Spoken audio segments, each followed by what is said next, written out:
నాడు కాంగ్రెస్ ప్రభుత్వం ఏర్పడాలి మిత్రులారా.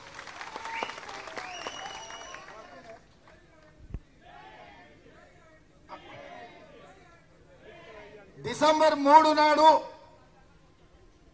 ఎన్నికల ఫలితాలు వెలువడతాయి. నవంబర్ 30 నాడు మీ అధికారాన్ని మీ హక్కును వినియోగించుకోబోతున్నారు మిత్రులారా. నవంబర్ 30 నాడు ప్రతి కార్మికుడు, కార్మికుల కుటుంబ సభ్యులు, వాళ్ళ బంధువులు, వాళ్ళ మిత్రులను ఈ రోజు నుంచే మాట్లాడండి. 50,000 మంది కార్మికులు ఈ ప్రాంతంలో సింగరేణి మీద ఆధారపడ్డారు. అంటే 50,000 కుటుంబాలు. కుటుంబానికి 5 ఓట్లు 10 ఓట్లు వేసుకున్నా కూడా ఎన్ని అయితే మీరు లెక్కేయండి. మీ శక్తి మీకు తెలవడం లేదు. హనుమంతుడి బలం హనుమంతుడికి తెలియదన్నట్టు మా సింగరేణి కార్మికుల యొక్క బలం మా సింగరేణి కార్మికులు తెలుసుకోవాల్సిన అవసరం ఉంది. మీ బలాన్ని ఈరోజు ప్రదర్శించాలి, బల ప్రదర్శన చెయ్యాలి. అందుకే మిత్రులారా, 10 ఏళ్ళు ఓపిక పట్టిండ్రు.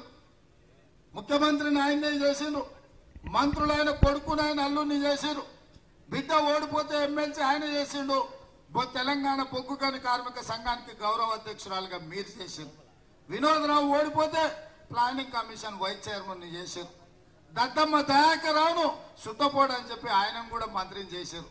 ఆయన అప్పాలు మొత్తం కూడా రాయలేడు, ఆయన మంత్రి అయిండు. ఇవాళ మీరు కొట్లాడి సకల జనుల సమ్మె చేసింది ఈ వీళ్ళ కోసమా మిత్రులారా? మీరు ఆలోచించండి. పండుగ చేసుకోకుండా మీ కుటుంబ సభ్యులతో ఉపాసం పండి తెలంగాణ రాష్ట్రాన్ని సాధించిండ్రు. మిమ్మల్ని తెలంగాణ సాధించిన కార్మికులుగా మిమ్మల్ని గుర్తించాల్సిన, గౌరవించాల్సిన బాధ్యత ప్రభుత్వాల మీద ఉన్నది, పాలకుల మీద ఉన్నది. కానీ మనం చేయరు ఆ పని. ఎందుకంటే ఆ గుర్తింపు ఎవరికి ఇచ్చినా వాళ్ళ గుర్తింపు తగ్గుద్ది అని ఆలోచన చేస్తాడు కేసీఆర్. అందుకే ఇవాళ మళ్ళీ దొరకడు. ఎలక బొక్కలో నుంచి బయటకు వచ్చింది. ఇప్పుడే బోను పెట్టుండ్రి, ఎలకని పట్టుండ్రి, అప్పుడు కానీ ఈ పందికొక్కుల పాట, ఈ పందికొక్కులను మొత్తం తెలంగాణను గుల్లగుల్ల చేసిన ఈ పందికొక్కులను బంధించే బాధ్యత సింగరేణి కార్మికులదే సోదరులారా. అందుకే 30 తారీఖు నాడు కాంగ్రెస్ కు ఓటేయండి, 3 తారీఖు నాడు కాంగ్రెస్ ను గెలిపించండి. డిసెంబర్ 9 నాడు ఎల్బీ స్టేడియంలో ఉదయం 10:30 గంటలకు కాంగ్రెస్ ప్రభుత్వం ఏర్పడుతుంది, ప్రమాణ స్వీకారం చేస్తుంది. డిసెంబర్ 9 నాడు మీరందరూ ఎల్బీ స్టేడియంకు రావాల్సిందిగా పిసిసి అధ్యక్షుడిగా ఇదే నా ఆహ్వానం మీకు.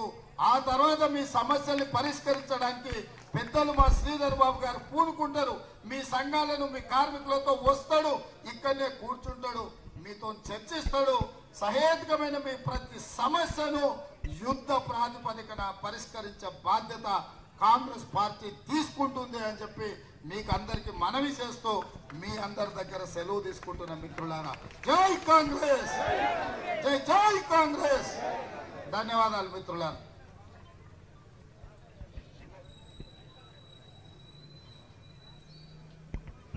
కాంగ్రెస్ పార్టీ, సోనియా గాంధీ నాయకత్వం.